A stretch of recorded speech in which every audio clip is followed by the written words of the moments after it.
हरे कृष्णा। सभी वैष्णव भक्तों के चरणों में दंडवत प्रणाम। मैं राधिका प्राण वल्लभ देवी दासी आपका स्वागत करती हूँ। श्रीमद् वाल्मीकि रामायण बालकांड 5वां भाग। तो चौथे भाग में हमने क्या सुना कि विश्वामित्र जी आते हैं राजा दशरथ से प्रभु श्री राम को मांगने के लिए, क्योंकि वो जो यज्ञ कर रहे होते हैं उसमें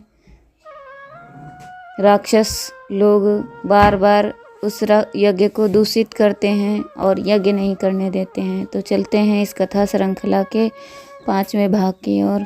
तो मंगल भवनय मंगल हारी, द्राहु सो दशरथ अजर बिहारी, दीन दयाल विरज संभारी, रघुनाथ मम संकट भारी, श्री राम जय राम जय जय राम, श्री राम जय राम जय जय राम।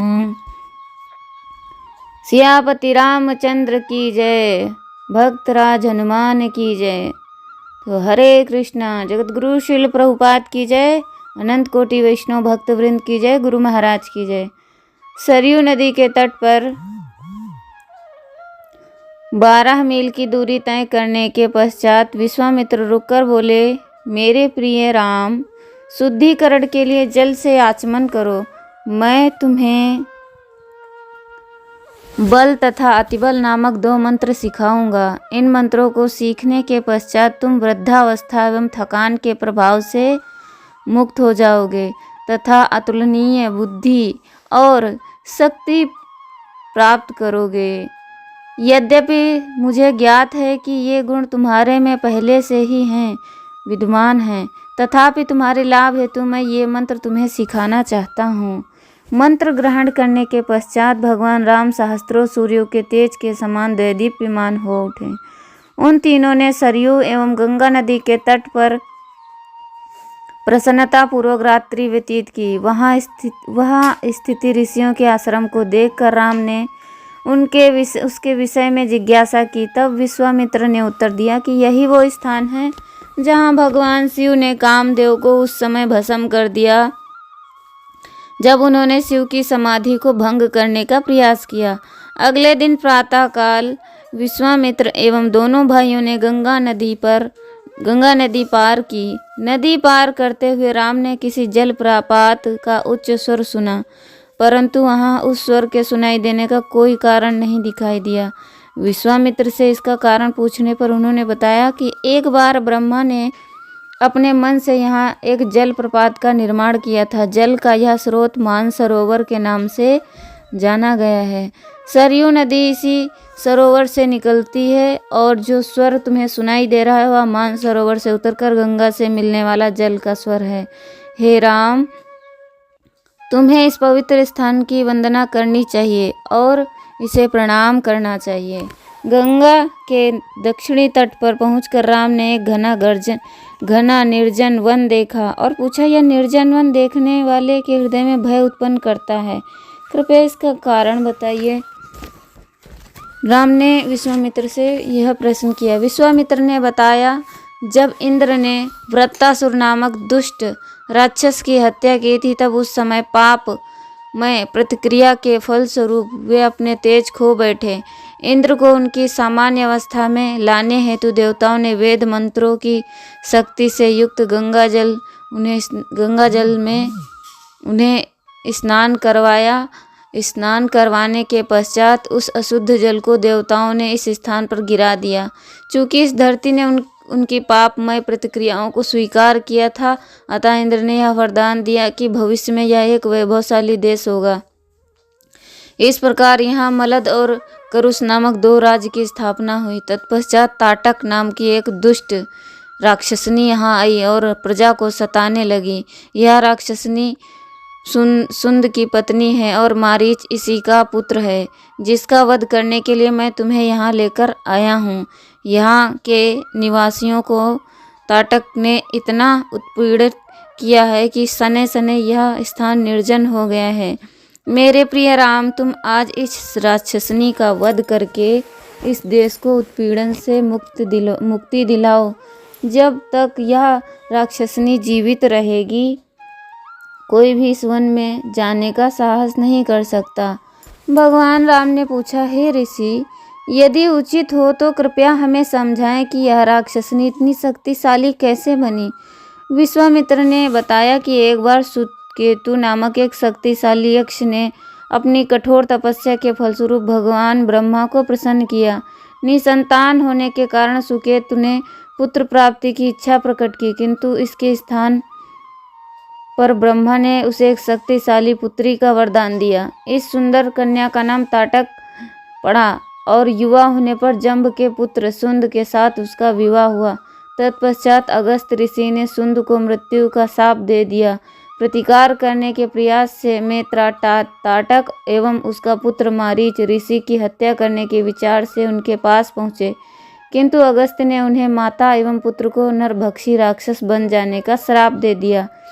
इस प्रकार सुंदर ताटक एक भयंकर राक्षसनी बन गई। चूंकि अगस्त ऋषि ने इस क्षेत्र में ध्यान किया करते थे, अतएव ताटक वहाँ विघ्न उत्पन्न करती रहती है। विश्वामित्र ने आगे बताया, मेरे प्रिय राम, ऐसा जानो कि ताटक पूर्णतः दुष्ट है, अतः स्त्री हत्या के संकोच को छोड़ दो। याद करो कि इंद्र ने विरोचना की पुत्री का कैसे वध किया था जब उसने पृथ्वी को नष्ट करने की इच्छा की थी। उसी प्रकार भगवान विष्णु ने तब भृगु मुनि की पत्नी का वध कर दिया जब उसने इंद्र की हत्या करनी चाहिए। अतः अपनी व्याग्रता को त्याग मेरी आज्ञा का पालन करने हेतु स्वयं को तैयार करो। यह आज्ञा पाकर श्री राम ने अपना धनुष ताना। उसकी भयंकर ध्वनि से चारों दिशाएं प्रतिध्वनित हो उठी, जिसे सुनकर सभी जीव भयभीत हो गए। जब भगवान राम ने धनुष की ध्वनि ताटक ने सुनी तब उसे अत्यंत आश्चर्य हुआ, साथ ही साथ वह अत्यंत क्रोधित हो गई। वह उन्मत्त होकर इस भयंकर ध्वनि के उद्गम स्थल की ओर तीव्र गति से बढ़ने लगी। जब श्री राम ने उसे आते देखा तब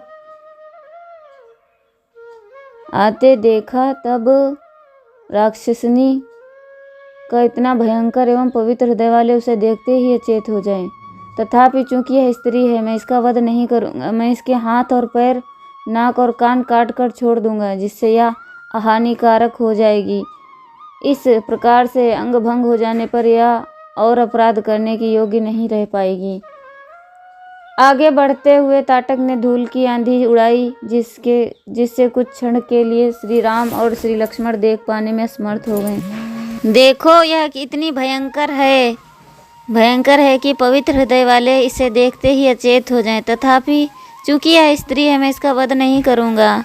मैं इसके हाथ पैर और नाक कान काट दूंगा, जिससे यह हानिकारक हो जाएगी। इस प्रकार से अंग भंग हो जाने पर और यह अपराध करने योग्य नहीं रह पाएगी। आगे बढ़ते हुए ताटक ने धूल की आंधी उड़ाई, जिससे कुछ क्षण के लिए श्री राम श्री लक्ष्मण देख पाने में असमर्थ तथा तब अपनी मायावी शक्ति से ताटक ने पत्थरों की वर्षा आरंभ कर दी। अपनी पूर्व परिस्थिति में आकर श्री राम ने सारे पत्थरों को नष्ट करके शीघ्र ही ताटक की भुजाएं काट दी। उसी समय लक्ष्मण ने उसके कान तथा राम के आदेश पर उसकी नाक का अग्रभाग भी काट दिया, किंतु अपनी मायावी शक्ति का उपयोग वह अदृश्य हो गई। अदृश्य अवस्था में ही उसने पुनः पत्थरों की वर्षा आरंभ कर दी।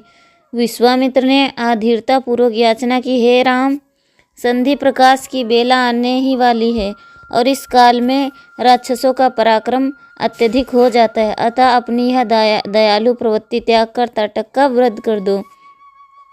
जैसे ही श्री राम ने बाणों की बौछार आरंभ की, ताटक प्रकट हुई और उनकी ओर बढ़ने लगी। अविचलित श्री राम ने विशेष रूप से शक्तिशाली एक स्वर्ण बाण अपने तरकस से निकाला और उस राक्षसनी पर वार किया। तथापि ताटक इंद्र के वज्र की गति से अधिक बढ़ी, किंतु श्री राम के एक ही उग्र बाण ने ताटक की छाती भेद दी। उसके फलस्वरूप वह भयंकर ध्वनि के साथ भूमि पर गिरकर मर गई। स्वर्ग से देवतागण स्तुति और पुष्प वृष्टि करने लगे। गंधर्व और अप्सराएं गीत गाने लगे तथा आनंद विभोर होकर नृत्य करने लगे और ऋषियों ने भगवान राम के पराक्रम की सराहना की। इंद्र सहित सभी देवता विश्वामित्र के पास एकांत में जाकर बोले, हे ऋषि, चूंकि श्री राम को हमारी ओर से एक महत्वपूर्ण कार्य संपादित करना है, अतः आप उन्हें अपने दिव्य अस्त्रों का ज्ञान प्रदान करें।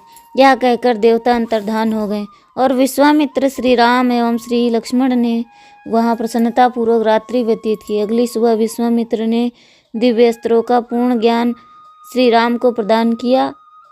जब श्री राम ने दिव्य अस्त्रों का मंत्र प्राप्त किया, तब मानव रूप में अस्त्र उनके समक्ष प्रकट होकर बोले, हे राम, कृपया आज्ञा दीजिए, हम आपकी क्या सेवा कर सकते हैं। श्री राम ने उत्तर दिया, मेरा निवेदन है कि मैं जब आपका चिंतन करूं तब आप मेरे समक्ष प्रकट हो जाइए। तो हरे कृष्णा, यहाँ पे हम देख सकते हैं कि जो भगवान के अस्त्र शस्त्र हैं वो मानव रूप में प्रकट हुए थे और भगवान राम ने कहा कि जब मैं आपका चिंतन करूं तब आप मेरे समक्ष प्रकट हो जाना।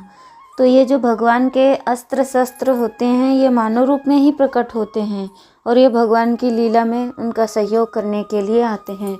चाहे वो राक्षस हों, वो राक्षसों को जो श्राप मिलता है उनका तर्पण करने के लिए भगवान आते हैं। मिलते हैं हम आपसे अगली कथा में। मंगल भवन मंगल हारी, राहु सो दशरथ अजर बिहारी, दीन दयाल विरज संभारी। श्री राम जय राम, जय जय राम। श्री राम जय राम, जय जय राम। श्री राम जय राम, जय जय राम। सियापति रामचंद्र की जय।